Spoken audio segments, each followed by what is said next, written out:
seolah-olah kita sekelompok orang hutan yang tinggal di hutan, tidak pernah mengenal agama, berkawan dengan monyet, dengan lutung, dengan binatang, dengan keluang, lalu kemudian tiba-tiba terbentuk negeri ini. Negeri ini bukan berawal dari nol, negeri ini bukan dibangun di atas hutan, negeri ini baru berumur 71 tahun, masih muda, 71 tahun. Tapi kerajaan Siak Sri Indrapura dari abad 18, akhir 17, awal abad 18, 19, 20, 21, hampir 400 tahun yang lalu. Bandingkan antara 400 dengan 71 tahun, seabad pun belum. Negeri ini bukan dibangun dari nol. Kita bukan sekelompok perampok, orang yang terbuang dari Eropa lalu datang ke Australia, tawar-menawar dengan aborigin membuat negara. Itu sejarah mereka di Australia.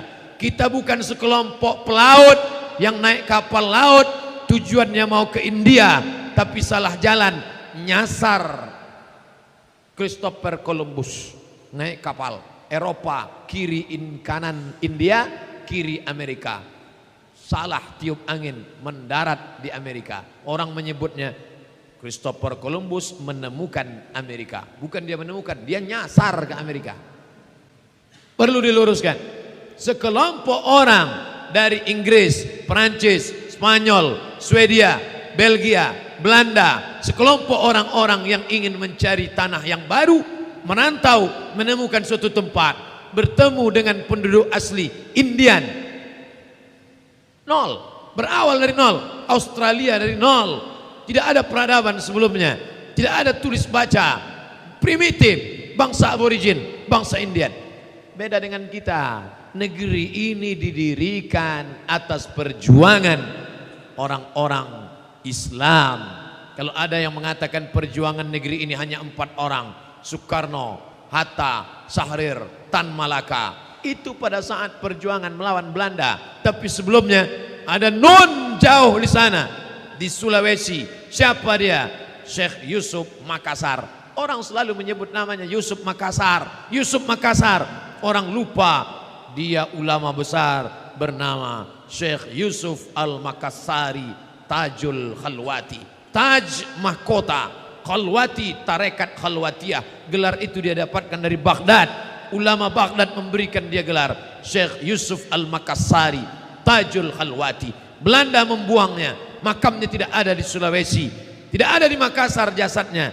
Jasadnya dibuang Belanda ke sebuah negeri bernama Cape Town, Afrika Selatan. Orang ahli zikir bukan dalam kelambu subhanallah, subhanallah, bukan sekedar salat sunat tahajud, salat sunat taubat, salat sunat tasbih, tapi dia bergerak melawan Belanda. Darah ulama itu seperti racun. Kalau kau tumpah kau akan mati termakan racun. Allah, Nabi mengatakan darah ulama seperti racun. Belanda takut termakan darah ulama yang beracun itu. Mereka campakkan ke Afrika Selatan agar mereka aman, tentram menjajah negeri ini. Apa maknanya? Ketika ada orang mengatakan, mari kita perjuangkan perda Islam, mari kita di kantor ini pakai label Islam, mari anak-anak kita sekolah Islam, rumah sakit Islam. Lalu ada orang tak setuju, jangan bawa-bawa Islam, jangan bawa-bawa agama, agama di masjid saja.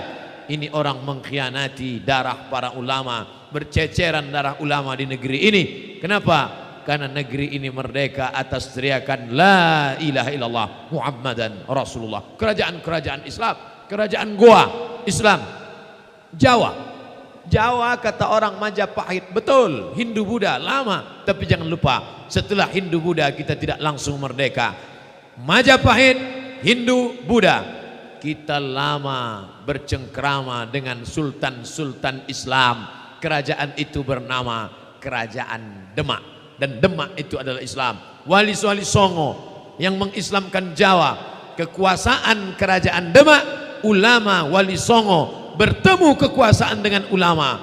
Disitulah Islam terjaga. Segala aliran-aliran sesat, penistaan agama diatasi oleh ulama, dibantu dengan kekuasaan. Kekuasaan ditopang agama, agama dibantu dengan kekuasaan. Maka sejalanlah selamat terwujudlah apa yang disebut dengan baldatun, negeri thayyibatun, baik, wa rabbun, Allah ghafur. Mungkin Amerika baldatun thayyibatun, mungkin Australia baldatun thayyibatun, tapi belum tentu wa rabbun ghafur. Apa maknanya?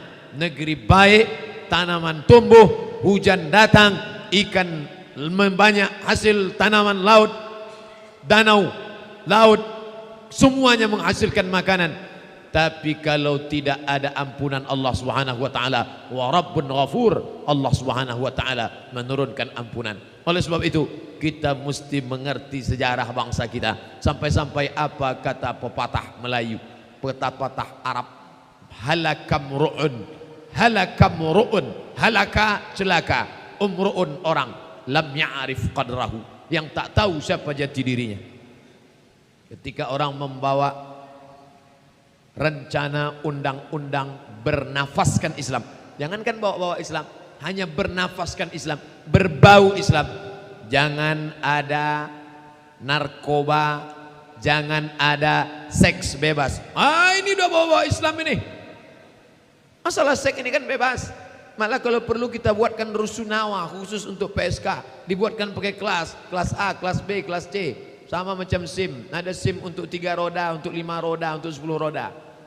Sudah rusak pikiran orang. Setiap kali menyebut kata amar ma'ruf nahi mungkar diidentikan dengan Islam. Jangan bawa-bawa Islam, jangan bawa-bawa Islam. Ini negara bukan negara Islam, kita bukan negara Islam. Dia lupa siapa yang merumuskan Pancasila itu, siapa yang memerdekakan bangsa ini, siapa yang menyelamatkan negeri ini dari penjajahan Belanda, laknatullah alaihim ajma'in. Itu semua adalah orang-orang Islam.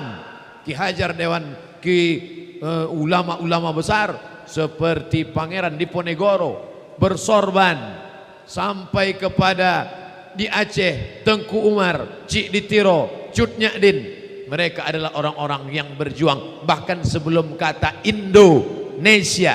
Nesia pulau, Indo Hindu, Nesia pulau, Indo Hindu, India, Indonesia, pulau-pulau yang berjejer yang berada di bawah India. India di atas, kita di bawah, pulau-pulau kecil-kecil. Maka orang Arab menyebut Al-Juzur Al-Hindiyah. Jazirah artinya pulau.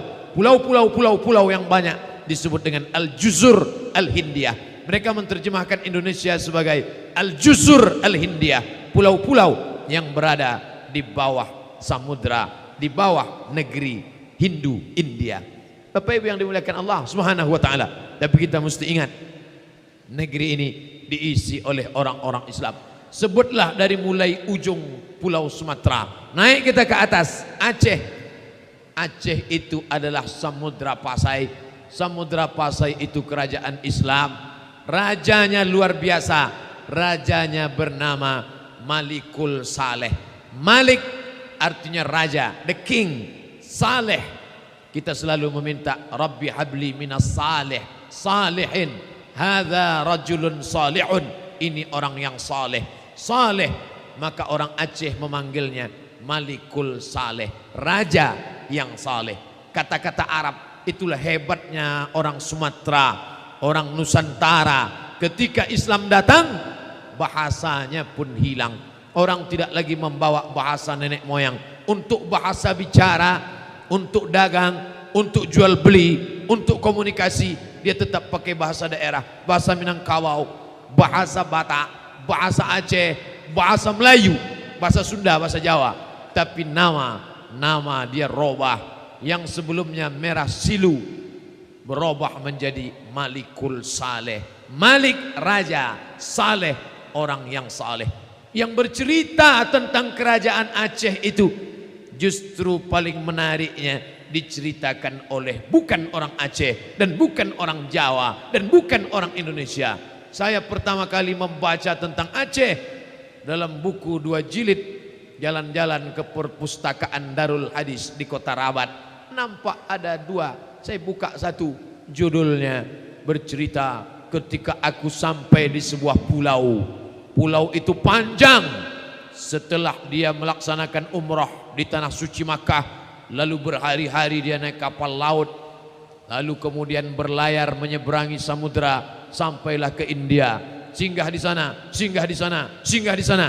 Setelah itu dia pun menuju sebuah pulau, disebutnya di sana pulau itu bernama Sumatra. Sin, waw, mim, ta, ra, ta marbuta. Pulau itu bernama Sumatra. Aku melihat rajanya naik gajah, ulamanya memakai jubah, dijamu makan mewah, berjumpa dengan raja yang soleh, dan ada tokoh agama yang baik. Itu ditulis oleh seorang eksplorer dari Maroko bernama Ibnu Battuta.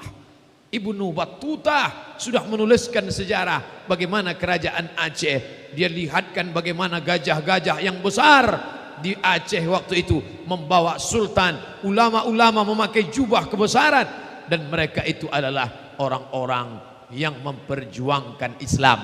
Yang bercerita itu bukan anak bangsa kita, orang yang datang dari nun jauh di sana, menyeberang setengah dunia ini dia seberangi, dari Maroko masuk ke Aljazair, masuk ke Tunisia, masuk ke Libya, masuk ke Mesir, menyeberang Laut Merah sampai dia ke Makkah, tawaf, sa'i. Selesai itu dia berlayar menuju India. Dari India datang dia ke sebuah pulau. Pulau itu bernama Sumatera. 700 tahun yang lalu dia sudah bercerita, nenek moyang kita. Kita baru 71 tahun mencoba dengan cara begini. 700 tahun, bayangkan 70 dengan 700, baru 70, baru coba-coba. Tapi kita sudah diakui orang 700 tahun yang lalu menyuarakan la ilaha illallah Muhammadan Rasulullah. Itu diceritakan Ibnu Battuta. Maka ketika saya tunjukkan ke kawan-kawan saya, ini nenek moyang kalian Ibnu Battuta 700 tahun yang lalu sudah sampai ke negeri kami. Mana dia? Rupanya mereka pun sudah lama tahu buku itu, tapi tak pernah dia buka, dia baca. Sudah diterjemahkan ke bahasa Indonesia. Petualangan Ibnu Battuta. Rahalah, rahalah diambil dari kata rahala, yarhalu. Rahalah, sang explorer, petualang dunia bernama Ibnu Battuta. Kerajaan itu bernama Samudra Pasai. Kekuasaannya sampai ke perbatasan Siak, Sri Indrapura, Pasai, Aceh. 5 kerajaan berada dalam satu kerajaan besar. Kerajaan-kerajaan kecil tunduk di bawah kerajaan Aceh. Setelah Aceh masuk ke kabupaten sekarang, Kabupaten Langkat, dan itu dulu merupakan kerajaan Melayu Langkat. Setelah kerajaan Melayu Langkat masuk ke Medan, Sumatera Utara sekarang. Dulu tidak dikenal Sumatera Utara, Selatan, Timur, Barat, Tenggara. Yang ada hanyalah saat itu kerajaan Melayu Delhi, dan bukti masjid besar menunjukkan Islam amat sangat kuat. Istana Maimun, Masjid Al-Masun, Sultan Harun Ar-Rasyid, dan mufti terakhir adalah Syekh Hasan Ma'sum, alumni Makkah Al-Mukarramah, murid langsung dari Imam Masjidil Haram bermazhab Syafi'i, Syekh Ahmad Khatib Al-Minkabawi. Mulang ke Sumatera menjadi mufti, tokoh ulama, raja mengurus negara, mufti mengurus agama, bekerja sama, siyasatuddin wad daulah, mengatur agama, mengurus negara. Kita pernah punya masa lalu yang luar biasa dengan Islam. Selesai kerajaan Aceh, masuk kerajaan Langkat, masuk kerajaan Delhi, masuk kerajaan Serdang. Selesai kerajaan Serdang, kerajaan yang sangat luas. Di antara 3 kerajaan ini, inilah yang paling luas. Langkat, Serdang, Delhi. Yang paling luas sebelum masuk ke Siak Sri Indrapura adalah kerajaan Asahan. Melayu, Sultan Iskandar Muda akan pergi bertandang menuju kerajaan Malaka yang sekarang menjadi Malaysia. Malaysia, Indonesia datang setelah penjajahan. Dulu kita tidak mengenal itu. Sekarang orang Malaysia dengan angkuh dan sombongnya, kata sebagian orang. Indonesia dengan susah dan melaratnya, kata banyak orang. Tapi dulu tidak begitu. Dulu kita tidak mengenal. Apa ini definisi? Yang dijajah oleh Inggris, Malaysia. Yang dijajah oleh Belanda, Indonesia. Terbentang jarak yang begitu jauh. Padahal dulu ini adalah kerajaan Perlis, Johor, Malaka, Kelantan, Terengganu, Bahkan kerajaan Johor itu masih lagi punya hubungan yang amat sangat dekat dengan Siak Sri Indrapura. Raja Iskandar Muda, Sultan Iskandar Muda, kerajaan Islam akan pergi melawat sebuah kerajaan bernama Kerajaan Malaka, nun di Semenanjung Malaya. Di tengah perjalanan dia berhenti di sebuah tanjung, lalu dia buat balai-balai. Tempat perhentiannya itu disebut dengan Tanjung Balai, ibu kota Asahan. Menikah dia dengan anak seorang perempuan putri dari kerajaan Melayu. Maka hasil pernikahannya itu berperempuan bernama Siti Ungu. Lalu hasil pernikahan dengan Siti Ungu lahirlah seorang anak laki-laki bernama Abdul Jalil. Dan Abdul Jalil itu adalah Sultan Melayu pertama kerajaan Melayu Asahan. Ada apa dengan Melayu? Melayu adalah Islam. 4 kerajaan Melayu di Sumatera Utara semuanya berdasarkan syariat Islam. Dan lebih spesifik lagi tertulis di konstitusinya, bukan hanya sekadar berdasarkan syariat Islam. Kerajaan Samudra Pasai syariat Islam, Kerajaan Aceh syariat Islam, Kerajaan Melayu Delhi syariat Islam, Kerajaan Asahan syariat Islam, Siak Sri Indrapura syariat Islam, Kerajaan Pelalawan syariat Islam, Kerajaan Melayu Lingga samudra melepas pulau tapi tetap dalam satu bingkaian ikatan yang disebut dengan syariat Islam, dan dia tidak umum, tertulis dengan 3 ikatan. Kerajaan-kerajaan ini berdasarkan syariat Islam, khusus bermazhab Syafi'i dalam bidang fikih, berakidah Asy'ari dan Maturidi dalam bidang akidah, dan bertasawuf Junaid al-Baghdadi dan Abu Hamid al-Ghazali dalam bidang tasawuf. Tasawuf adalah akhlak, akidah adalah teologi keyakinan, dan fikih adalah hukum. Hukumnya pakai mazhab Syafi'i, akidahnya pakai mazhab Asy'ari, tasawuf akhlaknya pakai tasawuf Abu Hamid al-Ghazali, meninggal 505 Hijrah. Apa yang sebenarnya Ustadz ingin sampaikan pesan? Ustadz ingin kembali ke nostalgia masa lalu kerajaan Melayu? Bukan. Saya ingin mengingatkan bagi orang yang lupa, kita bukan bangsa kera dari hutan belantara. Kita bukan orang hutan. 71 tahun yang lalu kita pernah kerajaan, kita punya nenek moyang yang bangga dengan Al-Quran, kita punya keturunan orang-orang tua, nenek mama, tokoh masyarakat yang paham agama, mengerti tata mengatur negara. Tapi ketika sekarang dikatakan jangan urus-urus, jangan bawa-bawa Islam, ini adalah melecehkan kita. Kita bukan berasal dari hutan, kita bukan orang hutan, walaupun hutan kita banyak dulu, sekarang sudah tak ada lagi, habis, sudah ditanam sawit dan tumbang semuanya. Bapak Ibu yang dimuliakan Allah Subhanahu wa taala, apa maknanya? Mari kenali bangsa, kenali diri, karena ketika kita tidak mengenal, orang akan menyia-nyiakan kita. Maka dengan bangga, gentleman Sultan Syarif Kasim itu menyerahkan kedaulatan ini dengan syarat kita tetap terjaga keutuhan. Biarlah kami mundur selangkah, kami tidak terapkan nama negeri kerajaan Islam yang dulu berdasarkan Quran Sunnah. Kita cari titik persamaan Pancasila, satu, dengan melaksanakan kewajiban melaksanakan syariat Islam bagi pemeluknya. 2, kemanusiaan yang adil dan beradab. 3, persatuan Indonesia. Luar biasa jiwa raja-raja Melayu itu ketika mereka mau mengorbankan kekuasaan mereka, mengorbankan darah mereka, mengorbankan kebangsawanan mereka. Hari ini cucu cicit mereka melelehkan air mata. Nenek moyang kami berkorban, menyerahkan kekuasaannya, emas berbungkal-bungkal, emas orang Aceh untuk membeli pesawat Saulawah. Mereka berikan itu untuk apa? Supaya negeri ini merdeka dari orang kafir, laknatullah alaihim ajma'in. Maka jangan sampai setelah 300 tahun diinjak-injak orang kafir, hanya 71 tahun saja lepas dari kafir, setelah itu berada di bawah kaki kafir lagi. Hanya beda kafir Belanda yang pirang, yang mata biru, yang badan besar, dengan kafir yang lebih kecil daripada badan kita.